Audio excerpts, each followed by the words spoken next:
Welcome back to the Real Estate and More Show. Thanks for listening. Today and often, home buyers ask questions about various aspects of buy transactions, so I thought I would say a few words interspersed with great testimonial from people that have to talk about their brides and their beauties and their sweethearts. This is Valentine's Day, so keep that in mind. I'd like to say welcome back. And with me, I have Mr. Jerry Stadtler. He's the owner of Remax Accord, and he has a story to tell. Mind you, I just have to tell you, he's got one ready and waiting for you. Jerry, how did you meet your sweetheart? Okay. Thanks, Michael. It was a pleasure being back here. I have an interesting story, and I will have to tell you right up front, of all the stories that I have in my life, this is my favorite. I've probably had to tell it and wanted to tell it 1,000 times. So here you go. I moved to the Danville area in 1960. I came from the Valley as a senior in high school. I am very outgoing. I wanted to have a lot of friends, so I joined the football team. I did a lot of things to get me into the groove with the new people that I had now met and were becoming my new friends. One day, when I came out of a class, practically the first probably week in school, I was walking down the hallway, and coming in the opposite direction was this young lady. And I could not take my eyes off of her. She was the most beautiful girl I had ever seen. And I followed her. She walked past me, never even looked at me, never gave me a nod. And I turned around to a couple of my buddies and I said, "Who is that? And will you introduce me to her?" And that turned into an introduction in front of the band meeting. I can still remember they were doing a little stint out there. She was a majorette, and they were doing a little stint out there. And she came right up to me, aided with one of her friends, and that's how we first met.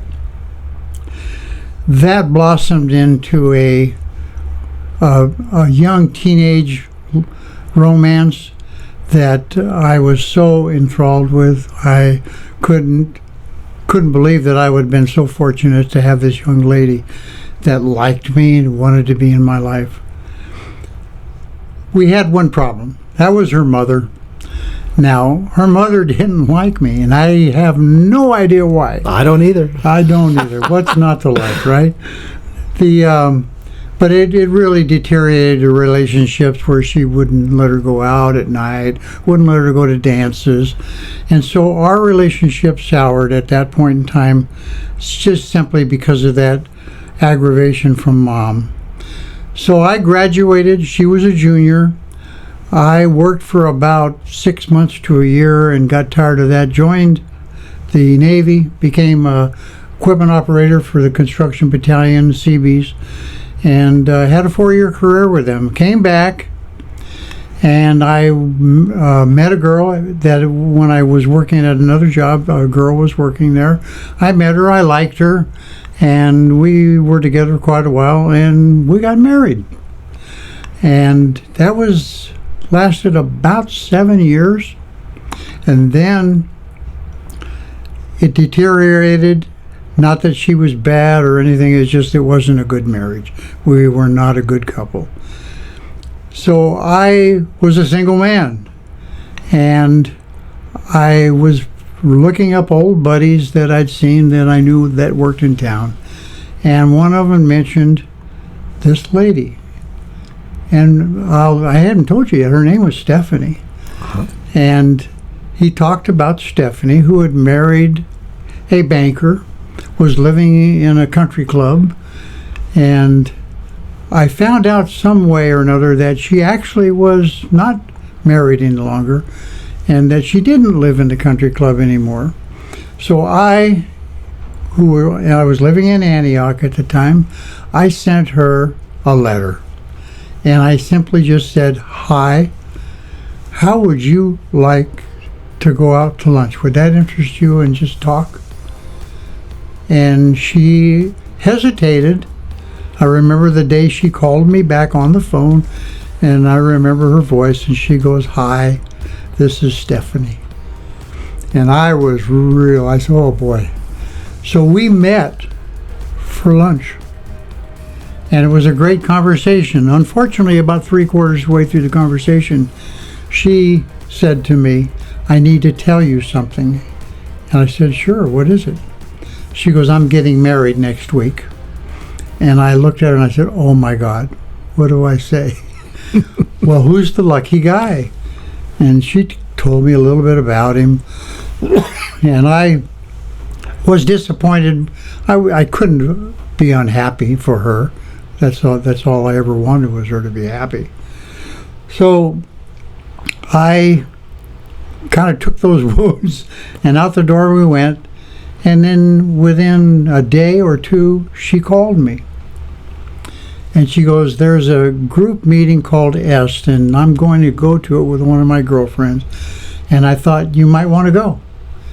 And I thought, well, heck yes, I'll anytime I can spend with you. And so that led to seeing each other practically every day for lunches and walks, talking. We did a lot of talking. I realized during that time that she was not in love with this gentleman. A nice guy. I actually had met him through a business situation. But she had 3 sons.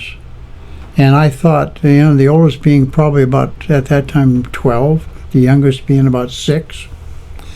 And I said, "Why don't you call the wedding off and think about it?" Because whether it's me or anybody else, I don't think this is the best place for you. I remember sitting in Antioch worrying about it. I called her on the phone. I had packed a bunch of stuff together, and we're going to take Stephanie and the 3 sons to Stinson Beach. She told me I can't. I said, "Why?" And she says, "Because I think I'm going to Tahoe." And I, of course, knew what that meant. "Oh, no, you can't do that." She goes, the whole family's coming down, and so I really was down. And I said, "Well, when you get back, call me." So she did. She goes, "I'm back." And I said, "What, are you married?" And she said, "No, I'm not. I did not get married." And I thought, wonderful. She goes, "I need time to sort things out. I'm confused." Ladies and gentlemen, we're talking to Mr. Jerry Stadtler. He's spilling out his heart here all over the airwaves, so you ought to be listening to it. He's talking about the love of his life. So we'll continue with that.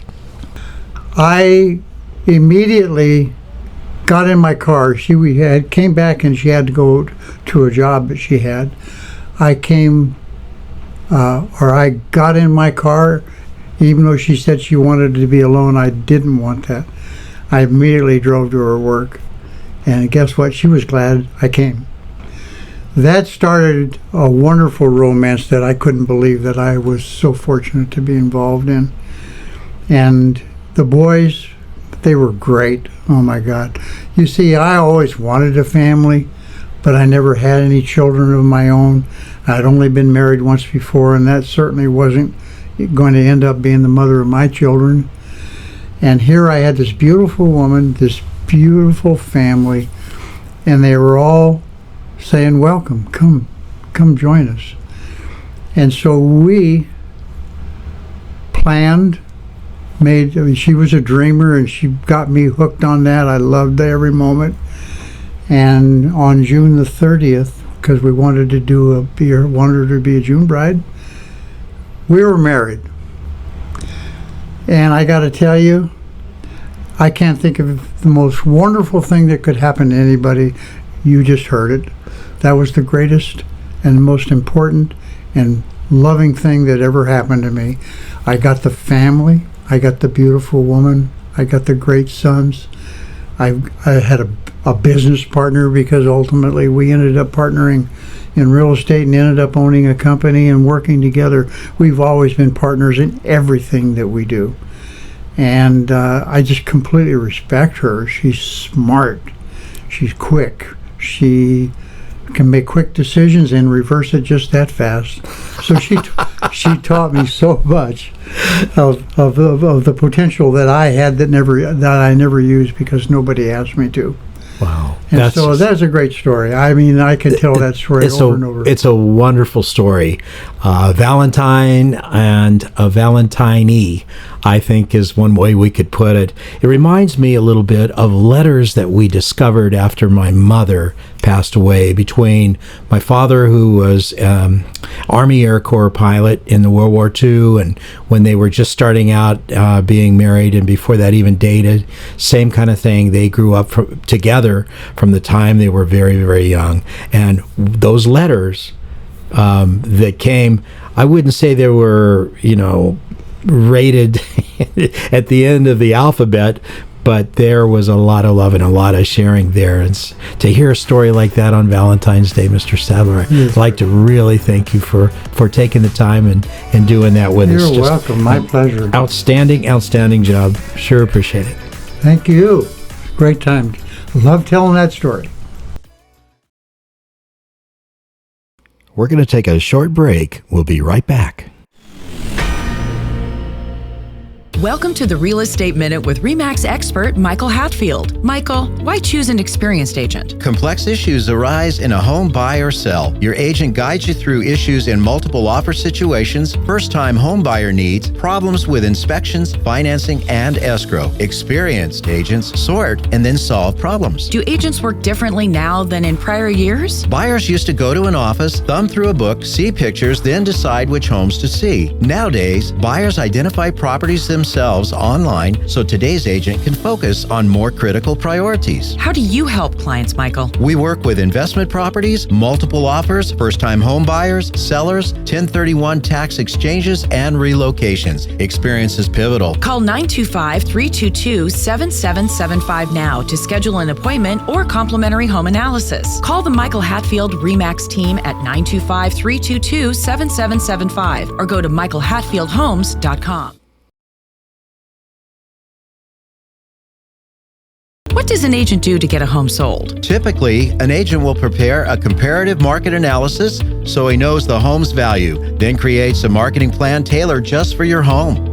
With these plans, he promotes the home globally and locally in social media, publications, open houses, all for the purpose of getting your home front and center with prospective buyers. As an agent, how do you get it sold, Michael? We do each and every item in the plan, negotiate vigorously on the client's behalf on inspection, repairs, staging, and importantly, the deal itself. We do everything we can to get the deal done and closed. Call 925-322-7775 now to schedule an appointment or complimentary home analysis. For excellence in real estate, call the Michael Hatfield RE/MAX team at 925-322-7775 or go to michaelhatfieldhomes.com.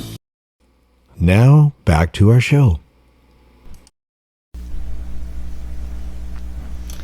Wow, what a compelling story from Mr. Stadtler. It was just fascinating having him talk about his childhood sweetheart that turned into eventually a lifelong partner. Wasn't it amazing? Such a neat story. I love it. Yeah. Well, I've asked my partner, Nancy, to come on, talk a little bit about housing inventory. And she's read a couple articles that she found fascinating. She'd like to relate them to you. Right. Some of the topics. One of them was the inventory problems that we're experiencing right now. And I think, or we think, they're probably here to stay for a while. The massive inventory issues, it's quite the challenge, don't you think, right now? Yeah, I sure do. We looked at it in another report, and it was like the new home sales had went up about 3.7% year over year. I think that was in the month of November. Mm-hmm. But I don't think they can build them fast enough in order to take care of some of the issues that we have with inventory. What else have you seen over there? Right. One of the issues being, can they pick up the slack? But anyways, we don't really expect a tidal wave of construction to occur. I mean, they're going to be building and such, but not enough to improve the whole housing situation. So at the end of the day, it's still going to be a seller's market.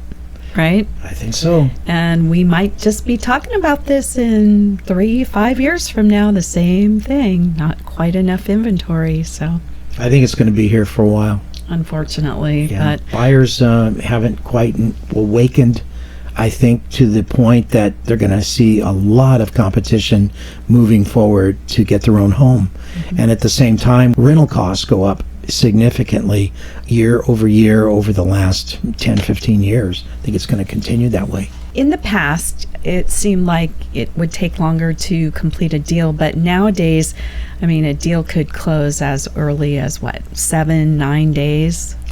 Cash deals, yeah. Cash deals, yeah. Okay. Much faster because of technology, but technology is not going to do anything for housing inventory that's a real shortage. Inventory is short, and it'll control the home pricing. I mean, that's just going to happen, right? It's like loaves of bread on the shelf at the supermarket. If you've got 10 loaves of bread, you got 10 buyers, price is going to likely stay the same. If you have 10 loaves of bread on the shelf and you have 30 people coming for those loaves of bread, it's going to drive the price upwards. So the people that wait, it's going to be costly. Especially if you have any type of inflation on top of that. So anyway, let's take another look and say, well, why are sellers selling now? What are the reasons? We did a inter-office poll at RE/MAX Accord, and we found that the number one cause is inherited, a death, or a successor trustee has taken over ownership and there needed to be a sale due to that reason. Number two, investments to include an exchange or bad experience with rentals. Then the third one is moving out of the area, somewhere closer to the family or for political reasons or what have you. Number four, retirement to some other retirement area, such as what Pat Vitucci was saying when we was on the program, somewhere like Portugal or somewhere else. Health reasons is number five, moving down. Number six, a job transfer. Number seven, divorce. Number eight, number 9 is moving up, trading up your home. Number 10 is just time for a change. And number 11, the sale of a lot. Number 12, wanted to get out of the state. And number 13, a flipper. Those are the reasons. And number 13 reasons from our office poll is why people or sellers would want to sell. Do you have any thoughts on that? Well, we've helped several sellers because of those reasons, and it's just a smattering depending on who you're working with at the time. But some definitely have moved out of state, some have moved up, some have downsized. It's been all of those kinds of reasons, but we're there for them. Yeah, thinking about inventory, inventory is definitely more important than the interest rates in my view. The interest rates now are, they're around a conforming 6.4% roughly, conforming 30-year fixed rate loan, and if it's a jumbo 30-year fixed is about 6.37, about the same. How do you beat that? Well, you can wait a little bit longer and it come off, maybe half a point down into the 5s, but at the same time, the value of the home is going to go up. So you're chasing the value of the home upward, which is far more money than what you'd pay in a year as a difference in the interest rate. I also wanted to talk about locking your rate. When you're working with a lender and you have a home that you're buying and your loan process is almost complete, you are asked, well, when do you want to lock your rate? The interest rates just change every day. They go up, they go down, and you have to decide, are you going to lock the rate today, or are you going to wait tomorrow because the rate will go down a little bit? It's like my dad used to say, it's kind of a crapshoot when you do it. So you just do the best you can and make a decision, lock your rate accordingly. So that's kind of how it works. But we're anticipating interest rates down in the 5s in the next few months as the Fed Reserve meets and changes the Fed rate. Incidentally, the Fed rate is not the mortgage rates. Fed rate is what the Federal Reserve charges banks and their best customers to borrow money. And the mortgage rate kind of floats on top of that, up about 3 points above it. or more. So it's associated, but it's not directly the same thing, so to speak. So we might have some of our buyers who stayed on the sidelines a little longer, and they might show back up and decide they're ready to try at it again, and feeling a little more optimistic. So we hope so. I hope so. Sales of new homes finished 2023. They were up 8% in December, and that's 4.2% ahead of 2022, which was the first yearly gain since 2020. And the median price of new homes sold has fallen 20% from its peak in 2022. Those are national percentages that we're talking about. Pending home sales, signed contracts. When a home goes pending, means that they have a signed, agreed upon contract, but it hasn't closed escrow at that point. So pending home sales, index of signed contracts on existing homes ended the year up 8.3% in December. So that's pretty good. It's a 13% increase in those sales this year, and a 15.8% rise in 2025, which is what is expected. So it's kind of interesting. There we go. So Nancy, when you and I met, it was a long time ago. And what do you actually remember when we met?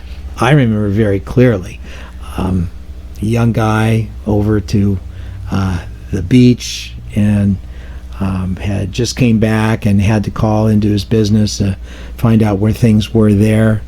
And I pulled into this restaurant, parked right out front. And why don't you tell the story? Well, what I remember is I was there around happy hour time, and I was going to go make a phone call to one of my best friends to see what she wanted to do for the night when she got off work. And I went to the phone bank back then when we had phone banks, and I went to make a phone call, and I looked over and I saw this really good looking guy and thought, where did he come from? And then the next thing I knew, he was saying something to me, and I looked at him and thought, he's talking to me. What is he saying? And I was actually very surprised, and he said something like, hey, you want to go out and hear my new stereo in my car? And I looked at him and I thought, this was a lot of years ago, so it was just kind of an off-the-wall request or invitation, and I thought, where's your car? Right outside the restaurant. I said, well, sure. That was a funny time. I remember walking into the restaurant, and I see this really good looking woman, and I just decided that I wasn't going to take the phone on the end of the line of phones. I was going to go right up next to her and make my phone call, and that's what I did. And then when she got off the phone, I had to get off the phone real fast in order to be able to talk to her. So I had to come up with something to say, and I hadn't really come up with something to say. So the first thing that came out of my mouth is, you want to go hear my new stereo in my car? It's pretty good. So that's my sweetheart story, and I want to tell you that we've been hanging out for 40 years in April. 40 years. And It happens fast, guys. I guess can't tell you how fast that it happens. It's all good. It's all good. Well, back on real estate for 1 second. I want to talk about encumbrances. What is an encumbrance? An encumbrance. You see these on titles. Liens and encumbrances are actually, they're related to ownership of the property, but they have a difference between the two. An encumbrance is a claim of other type of an issue that restrains or burdens your full ownership rights to the property. Another type is a lien. A lien is a type of encumbrance that has to do with something like a mortgage, and it's a monetary claim against that particular property. People should know, if they don't already, that when escrow closes on a home buy transaction, all liens and encumbrances are either agreed to or they're removed from the property. In the case of liens, today I would say most all liens or loans are paid off out of the proceeds from the sale prior to the home closing escrow, which is it's kind of a cool thing. Get 'em off. So with that in mind, we're out of time. So as fun as it was with Mr. Stadtler and talking it over with my partner in life, Nance, I have to say happy Valentine's Day. And the stories, I just love the stories. Finding your dream home in the Bay Area is one thing. It's the negotiations that can be a challenge. I'm here with real estate expert Michael Hatfield. Michael, talk about it. You're right, Aubrey. Multiple offer situations, it's really very important that you have an experienced agent to help you out to connect both parties of the buyer and the sellers. Let's hear from one of the homeowners. Well, we were in the market to buy a house in Pleasanton for a very long time. So we saw this beautiful house. We walk in, we see Michael and Nancy. We just absolutely loved this house. Michael brought in a wealth of knowledge and experience to the whole home buying process. He was very professional, and both Michael and Nancy went way above and beyond to help us and to help us achieve the house of our dreams. You've been listening to Real Estate and More, interesting people like Jerry Stadtler, and of course my bride and my partner Nancy. Topics of the day, and of course we do talk about real estate. Listen to on-demand Real Estate and More shows at michaelhatfieldhomes.com/radio. The Real Estate and More show is also podcast on Spotify, Amazon, Apple, iHeart, Pandora, and most major podcast platforms as well. Tune in next week, and until then, have a blessed week.